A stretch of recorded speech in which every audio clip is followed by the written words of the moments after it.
Intro music, tense, dramatic. Hey everyone, today I've got something intense but incredibly important to share. Picture this.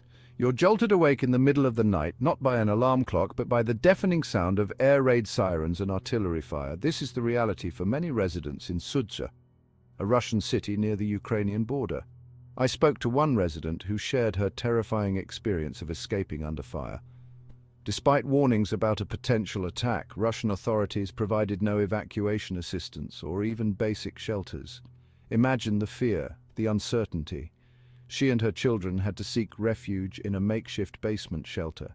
With no guidance from officials, they had no choice but to flee the city amidst ongoing explosions and drone attacks.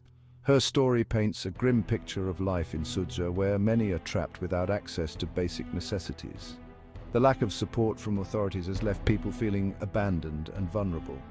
This resident's account reveals a disturbing lack of preparedness and support from Russian authorities. Despite knowing an attack was imminent, no evacuation plans were in place and no official shelters were provided. Can you imagine the chaos and fear among the residents? Left to their own devices, they had to rely on their instincts and limited resources to seek safety. The absence of clear communication only amplified the chaos. But amidst the turmoil, volunteers have emerged as the heroes.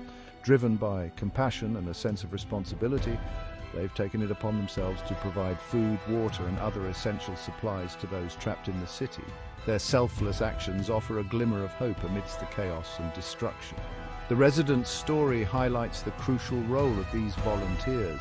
Their efforts demonstrate the power of human kindness and solidarity in the face of adversity. The contrast between the inaction of authorities and the proactive response of volunteers underscores the importance of community support during times of crisis. As the conflict continues, the need for humanitarian aid and support for the affected populations remains paramount. This story serves as a call to action for increased international attention and assistance to address the ongoing crisis and alleviate the suffering of civilians on both sides of the border. Brief pause.